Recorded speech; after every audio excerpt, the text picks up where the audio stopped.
Hi guys, I'm back with a mani. So I have two polishes here from Born Pretty's Freedom Land collection that they sent me a few weeks ago, and I did another video. So I'm just using these polishes that came in that collection.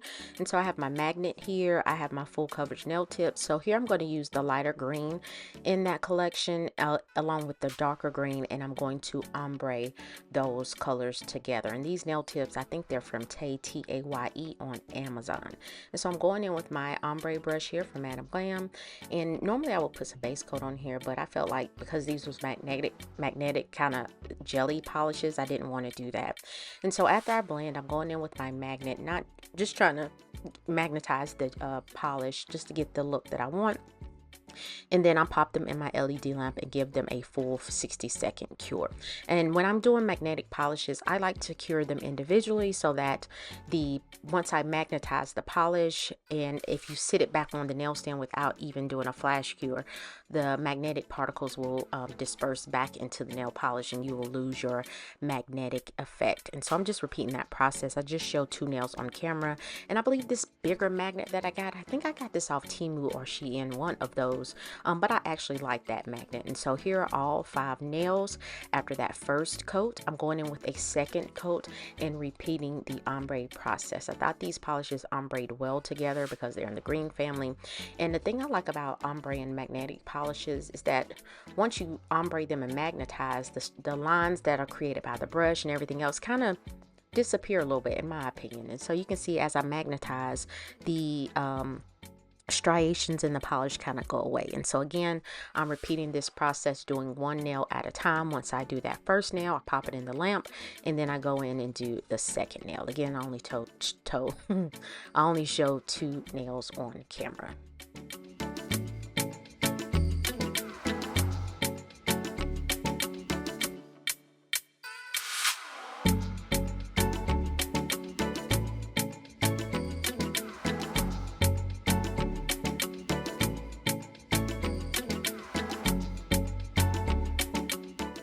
So here are the nails after the second coat. I'm going to go in and do some nail stamping. So I have a clear jelly stamper plate here, and this is Mushroom Forest. And again, clear jelly stamper is a stamping polish or stamping company that they have layered stamping images. Some of them are single layer, but most of their images are in several parts. And so here I have some polishes from 𝑻𝒊𝒔𝒉. I have Acorn, Tea Time, Holly Hill, I forgot the name of the other one, Gas Lamp, and that other polish there. And these are all kind of like chrome type of shimmer polishes that I thought would go well with this the stamping that I wanted to do. So I'm going in again, doing this stamping. I'm going to stamp each nail, and this video is sped up.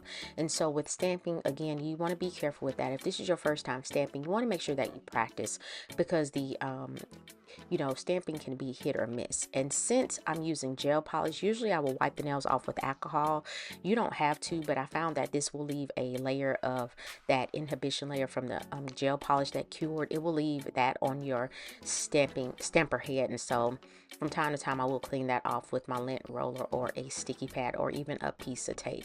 And so once I picked up the image, I'm removing excess polish from the stamper head, and then I'm placing that on the nail.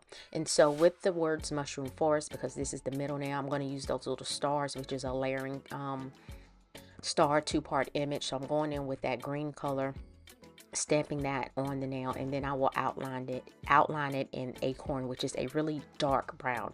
I did have a shimmer brown, but I think that was Gas Lamp, but I decided to use Acorn because in my practice set I used black, and really that Acorn looks like a really dark black, even though it's a really dark brown. So while I'm doing this stamping, I have not introduced myself in a very long time. So guys, my name is Tish. I am not a nail tech by any means whatsoever. I am a registered nurse, and I just love to do nails. I love to do my nails, do press-ons, dip powder, gel polish. That's probably as far as I will go with the type of nail-based products. I have tried polygel, which I had a video not too long ago regarding how I use polygel, but my first time using polygel, not how I used it, and I had some difficulty. So I used to keep a layer of builder gel on my nails, and I have since stopped that process. Not that there was anything wrong with it, but my nails grew really long and really curvy, so they're chopped off. And so back to the nail stamping. And so thank you so much for watching and subscribing to my channel. And if you haven't subscribed, please feel free to do so. So with back to the stamping. So whenever there's an image that is multiple parts, what you could do is stamp the outline first with a lighter color, and you can use that as your guide to place the individual parts of that nail stamp. Now I did get a little off with the lines, but it was okay. And so I stamped the head of the mushroom, and then I'm stamping the bottom of that mushroom, and I'm using that outline image as my guide so that I don't mess it up, because sometimes when you're doing a layering image, it's hard to get lined up if you kind of don't know how it should line up on the nail, if that makes sense. Now I'm going in with the stem of that mushroom with that I think that's gas lamp. I'll have all the colors linked, not linked, but I'll have them listed in the description box below. And so I'm just placing that as well. I thought that was really cute. I thought those colors went well with the green, because mushroom forest, I mean forest, they're green trees. And so that's why I used that as a base. And so now I'm going back in with the darker brown for the outline for that mushroom. And there you have it. So again, if it's a difficult image, just find the outline, stamp that in a lighter color, and use that as your guide. And so now I'm going in with the leaves. The leaves is a two-part. I'm going in with that green, and then I will outline that in the brown color. So yeah, just hang out with me. We're going to keep stamping all of these nails.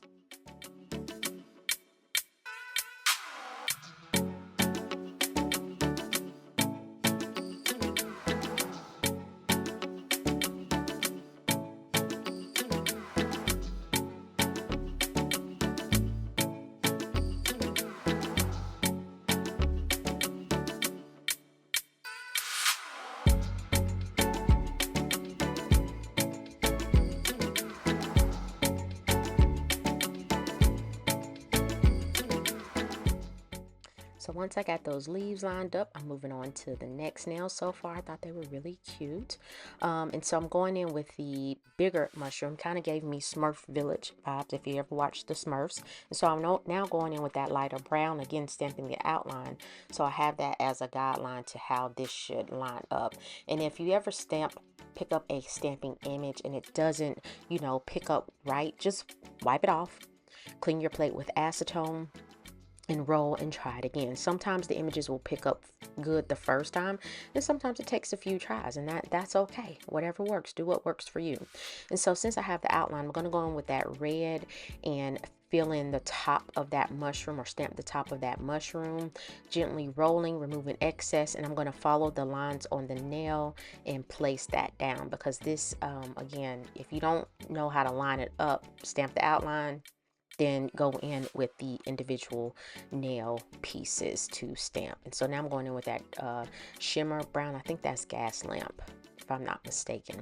And then I'm going to place that and stamp the stem, and then I'm going to outline this mushroom in that darker brown color.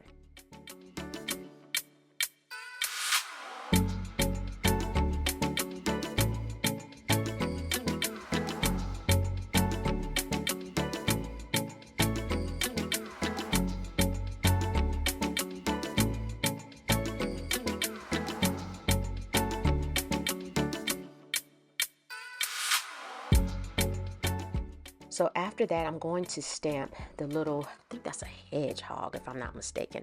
Now this one, I didn't stamp the outline. This one was a little easier because the body of that hedgehog or groundhog, whatever it is, it has holes or gaps in it, so you can kind of see where it fits because it's holding a mushroom. So I'm going in with the hair of the hedgehog or groundhog, and the ears fit right in between the hair. I don't know if you can see it on camera. I tried to do it as close as possible. And so yeah, and one other thing you could do, which would leave a lot of gel polish layers on the nail, if you're afraid you're going to mess up when you're layering an image, you could do a layer of like top coat in between each one, like matte top coat and cure. But I didn't need to do that because I practiced how this should line up. It's 5 parts of this image. You can see where the little mushroom head goes right there in its hands, and then the final part is the outline of the hedgehog, and I'm going in with that darker brown. And so then with this nail, I also stamped that leaf at the top because I didn't want to leave the top of that nail bare. And so I'm just kind of taking my time, not rushing, so I can get that lined up as good as possible. And I thought that was really cute, going in with that same leaf with the green and stamping that on the nail.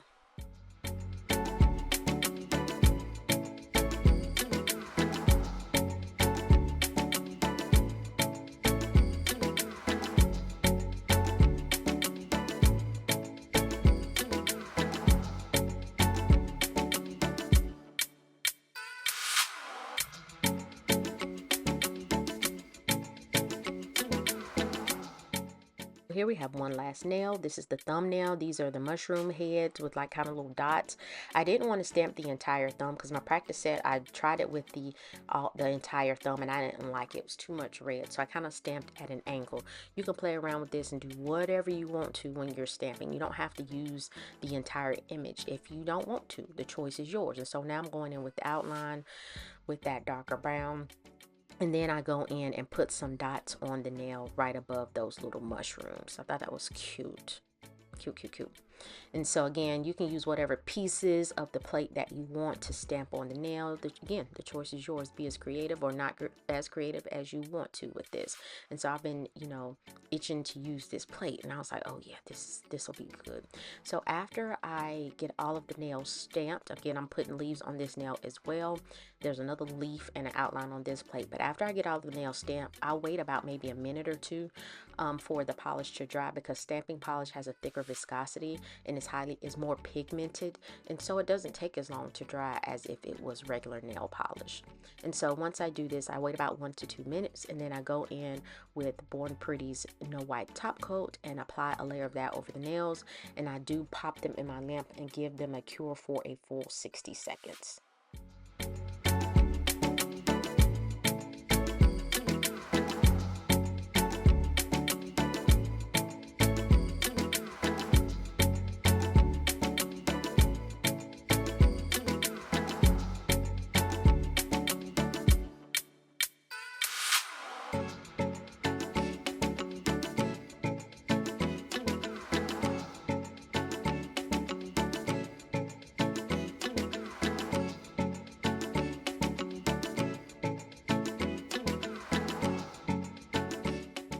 So coming up, once I cure the nails, making sure that that top coat is on the nails well, making sure every surface is glossy. Here are the nails that I created, and there is my practice set over to the right, and so they look the same. And so I put these on my Jolly stamps on a Sunday, and they lasted until Wednesday. One popped off Wednesday, and then I took the rest of them off. So thank you guys for watching. Please like this video, leave me a comment, let me know what you think, and subscribe to my channel. It is free 99. So I appreciate you guys for watching, and I'll see you next time.